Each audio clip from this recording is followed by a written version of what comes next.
네, 박영수 특별검사팀이 이번 주 박근혜 대통령 대면 조사를 추진합니다. 헌정사상 처음으로 이 현직 대통령을 피의자 신분으로 조사하는 만큼 특검 수사는 이번 계기로 정점에 달할 것으로 전망됩니다. 네, 관련 내용을 박태우 고려대 연구교수, 김영주 전 더불어민주당 의원과 함께 자세히 짚어보겠습니다. 어서 오세요. 네, 어서 오십시오. 네, 현직 대통령이 피의자 신분으로 이제 헌정사상 처음입니다. 이번 주 또 박 대통령 대면 조사가 또 임박했다고 봐야 되겠죠. 예. 그렇습니다. 특검에서 청와대 압수수색을 시도했으나 5시간 대치하다 결국은 못했어요. 논리는 법적인 대응 논리가 분명히 있어요. 청와대는 헌법 84조에 내란이나 외환의 죄를 범한 경우가 아니고는 대통령은 형사소추 대상이 아니다. 예. 그리고 아직 조사가 완료가 안 됐는데 왜 그 영장에다가 뇌물죄 피의자로 이렇게 명시를 하고 하느냐. 이건 헌법 위반 사항이다. 이래가지고 대응을 하고 또 그 외에 이제 이쪽 특검 쪽에서는 그럼에도 불구하고 지금 대면 조사를 앞두고 압수수색을 통해 가지고 자료를 면밀히 분석해서 대비를 해야 되기 때문에 반드시 꼭 필요한 자료는 얻어야 되겠다. 예. 그래서 이거는 헌법 위반이 아니고 조사에 충실하기 위한 하나의 필수적인 행위다. 뭐 이렇게 맞서고 있는 것 같습니다. 그래서 현재 지난번에 보면 영장을 보통 과거에는 7일 정도였는데 이번에는 28일까지 아주 길게 지금 영장을 받아놨기 때문에 내일이나 모레나 아마 다시 한번 좀 시도를 해보고 이것이 만약에 잘 안 되면 이미 자료 제출 형식으로 좀 이렇게 조정해가면서 아니면 꼭 필요한 곳을 한두 군데 하든지 10군데나 이렇게 하다 보니까 너무 광범위해가지고 그 부분에 좀 말이 좀 안 맞춰졌던 것 같고 여러 가지 문제점이 있어 보입니다. 한편 이런 상황에서 대면 조사도 지금 예정이 돼 있는데 이런 상황이라면 대면 조사조차도 어떻게 흘러갈지 좀 걱정이 되는 부분이 있거든요. 그렇습니다. 이제 일관적으로 보면은 대면 조사도 안 맞는다고 보는 게 맞겠습니다만은 최근 인터넷 방송과의 인터뷰에서 본인도 대면 조사를 준비하고 있다.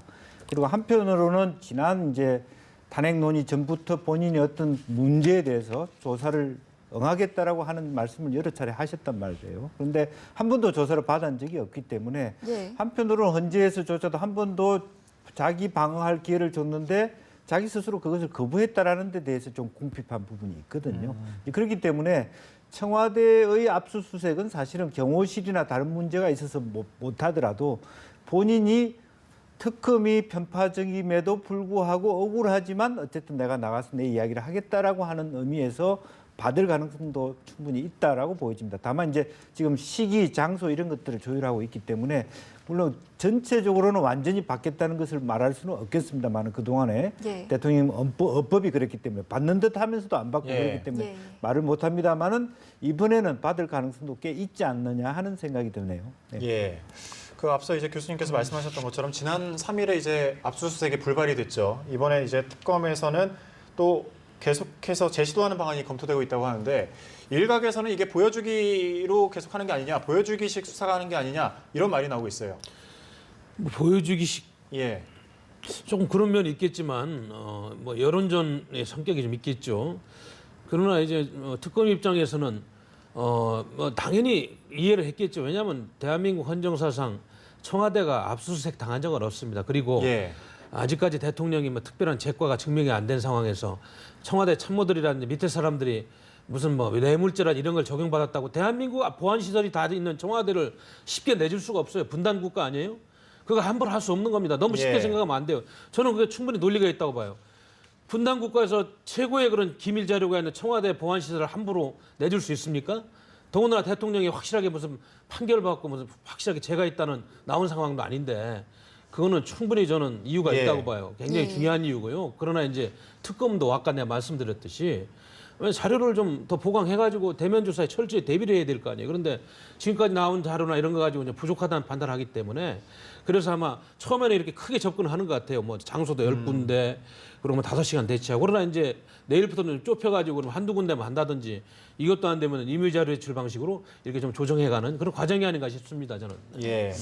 현재까지는 특검이 황 권한대행의 답변을 기다린 뒤에 후속 조치를 하겠다는 입장을 밝혔는데 어떻게 만약에 불허를 한다고 해도 또다시 재시도를 할 거라고 보십니까? 그 이제 영장 기간을 충분히 받았다라고 하는 것은 그런 것까지 시뮬레이션을 해봤겠죠. 1차적으로는 거부할 수 있다라고 했을 때 그런 것까지 생각해서 한 번 더 시도하겠다. 왜냐하면 이제 지금 화면에도 나옵니다만 특검보의 대변인 자체도 결과적으로 압수수색이라고 하는 그것은 불가피한 확실히 필요한 절차이다. 최소한 박근혜 대통령을 대면 조사하려고 그러면 최소한 그런 청와대 내부의 관련 근거를 가지고 예. 질의해야 될 부분이기 때문에 한 번 더 시도는 하겠습니다. 그러나 황교안 권한대행도 그렇고 현재 경호처장이나 각각 실제로 그런 것을 이 시설에 방문을 허가하는 집단의 반응이 다 부정적이기 때문에 현실적인 그 가능성은 없어 보여. 또 예. 실제로 특검 대변인조차도 다른 방법이 없다 이렇게 스스로도 얘기하고 있지 않습니까? 그래서 시도는 여러 차례 할 수 있겠으나 실제적으로 어떻게까지 그 마찰을 할 수 있을 정도까지는 가지 못할 가능성이 많다. 이 압수수색이라는 게 어느 정도 의미가 있길래 이렇게 좀 치열한 겁니까? 실제로 압수수색이라고 하는 것은 이미 제출하고 전혀 다릅니다. 이미 제출은 선별해서 주는 것이고요. 압수수색은 그야말로 들어가서 불시에 어디든 자기가 필요한 자료를 가지고 그 필요하고 또 하나는 증거인멸이 됐다 하더라도 청와대는 이미 뭐 모든 전체가 말하자면 대통령 기록법에 대해서 이 증거들이 다 있을 수밖에 없습니다. 그렇기 때문에 충분한 압수를 하면 결과물이 나온다고 봐야죠. 증거가 없어지면 없어진 대로 그것이 하나의 증거가 된다는 얘기입니다. 그래서 그만큼 최소한 이제 현재의 탄핵 전국 앞에서 헌재와 말하자면 이제 투트랙인데 예. 충분한 의미가 있다고 보여집니다. 예. 이번에 이제 정치권 소식으로 가보겠습니다. 황교안 권한대행이 이제 반기문 총장이 중도 하차 이후 가장 유력한 대안으로 떠오르고 있습니다. 뭐 이렇다 할 입장을 밝히지 않고는 있죠, 지금.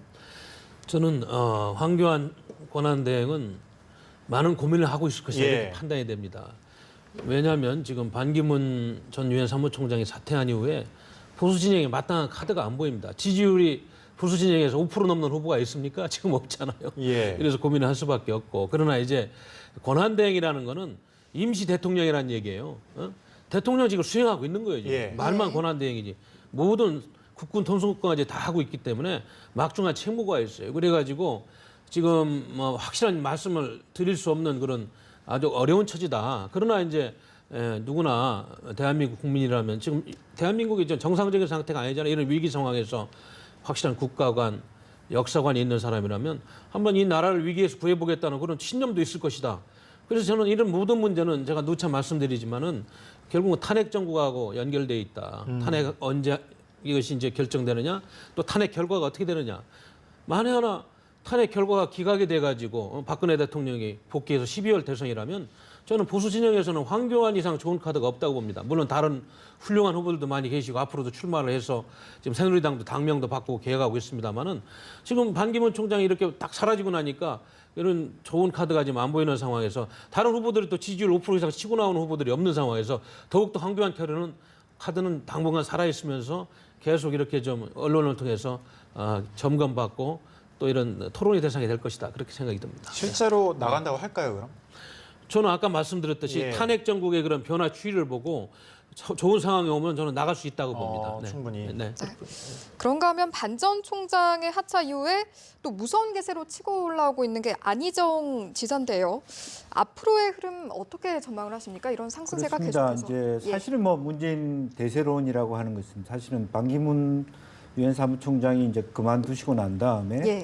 사실 1차적으로는 문재인 대세론이 확립됐다는 면에서는 문재인 후보가 전 대표가 상당히 많은 이득을 보고 있습니다만은 충청표가 또 다소 또 이 말하자면 문재인 후보에 대한 여론조사상의 비토표가 24%까지 있단 말이에요. 그런 예. 분들은 대안 카드로서 굉장히 가파르게 안희정 지사를 얘기하고 있거든요. 반면에 이제 이재명 시장은 좀 떨어지는 추세이고 그렇기 때문에 상당히 당내에서 이제 뜨겁게 안희정에 대한 대망론이 치고 나올 있죠. 거라고 예. 생각이 예. 듭니다. 예. 이 안희정 지사 말 중에서 이제 대연정이라는 걸 또 언급했잖아요. 네네. 때문에 이제 뭐 이재명 시장도 그렇고 공격을 좀 받고 있어요. 이게 득이 될지 실이 될지 어떻게 보십니까? 공격 받으면 받을수록 예. 저는 득이 된다고 봅니다. 정치는 타인이 키워주더라고요. 본인이 노력하는 것보다는. 예. 김대중 옛날에 선생님께서 인동초처럼 컸듯이 타인이 공격을 하면 할수록 그 정치는 크더라고요. 근데 지금 저는 안희정 충남지사가 매우 좋은 지금 기회가 되고 있다는 게 왜 이런 판단을 하냐면 예. 지금 어느 당의 대통령이 나오더라도 사당 체제에서 할 수 있는 게 아무것도 없어요. 예? 뭘 하겠어요 지금. 아무리 많은 약속을 하더라도 국회에서 협조가 안 되면은 국회 선진화법 있죠.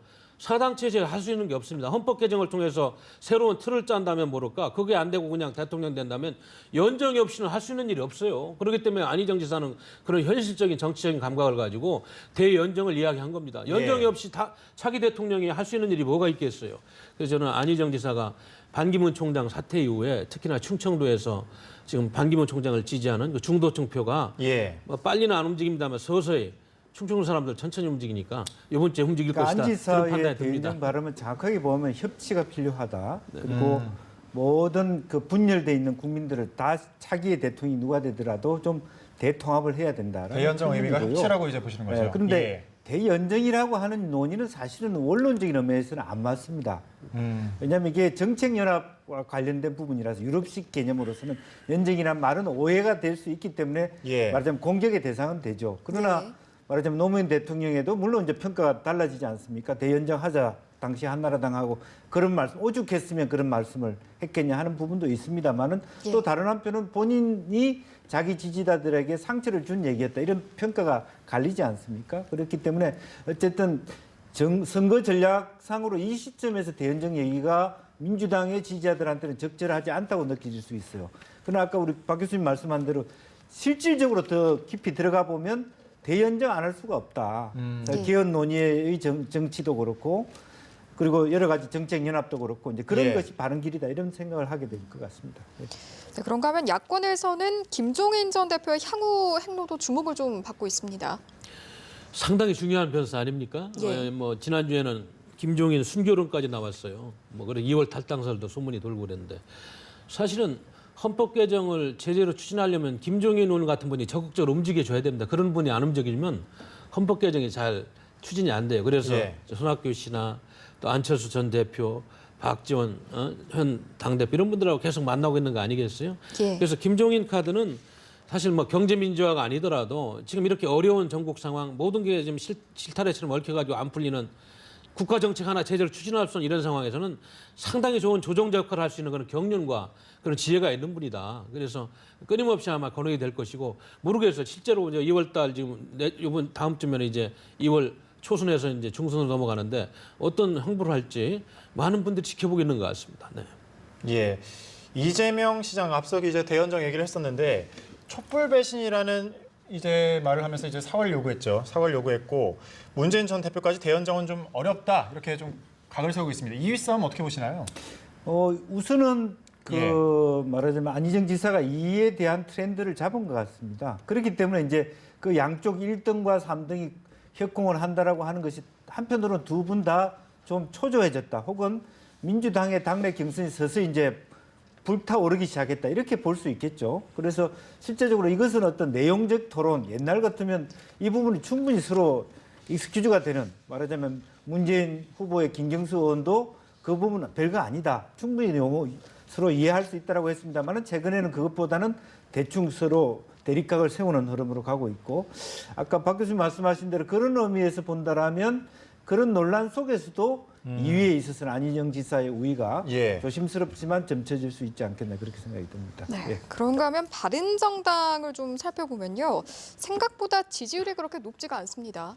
저는 바른정당의 태생적 한계를 지적하고 싶어요. 왜냐하면 탄핵 정국에서 한때는 박근혜 대통령하고 한수법을 먹고 선거 때는 그렇게 도움을 받으려고 했던 사람들이 야당에서 물론 뭐 이런저런 사유로 탄핵을 추진한다 할지라도 여당 의원들이라면 최소한 왜 탄핵을 해야 되는데 국회에서 한번 점검이라도 해보자. 그렇게 하고 좀 여러 가지를 좀 같이 행동하고 이래 했으면은 거기 나가면서 물론 뭐 여러 촛불 민심이 이런 영향을 받았겠습니다만 최근에 태극기 민심을 보면 그분들을 갖다 배신자라고 그러잖아요.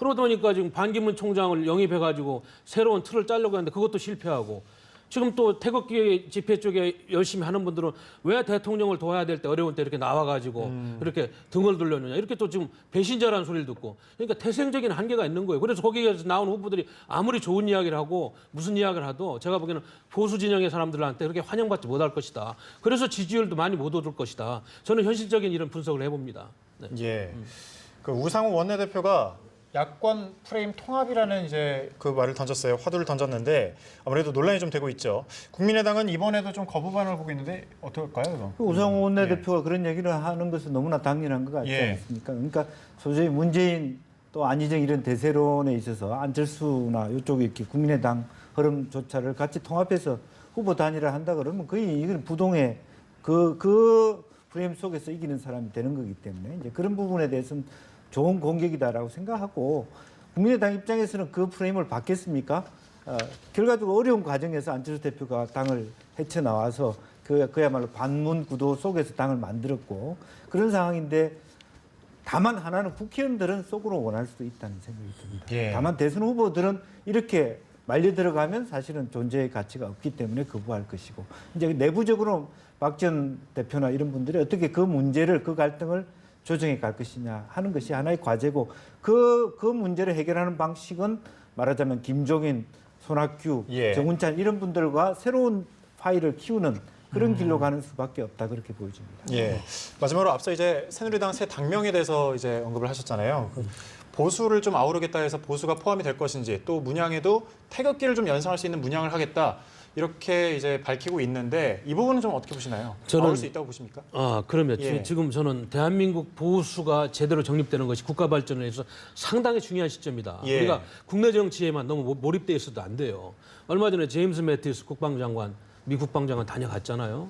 그리고 여러 가지 대화를 하고 갔잖아요. 예. 예. 이런 걸 보면 대한민국 보수가 지금 중도 보수가 해야 될 역할과 책임이 막중합니다. 그렇기 때문에 빨리 보수 정당으로 거듭나서 보수의 민심을 한 30% 정도는 끌고 갈 수 있는 그런 강력한 정당으로 태어나야지 국가 발전에 도움이 되고 한국 정치 발전에 도움이 된다.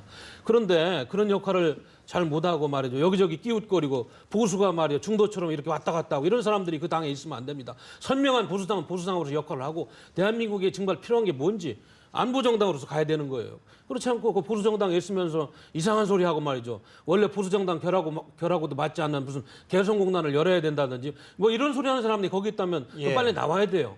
당은 현명한 정당 노선을 가지고 국민들한테 심판을 받고 그런 후보를 내서 한국 정치 발전을 위해서 일을 해야 되는 거예요. 그렇기 때문에 보수 소리가 당연히 들어가고 그리고 태극기가 있다면 저는 더욱더 좋은 정당으로 태어날 것이다. 저는 그런 생각을 해봅니다. 보수의 지지율을 좀 끌어들일 수 있다. 그렇습니다. 예. 네. 네, 오늘 말씀 여기까지 듣도록 하겠습니다.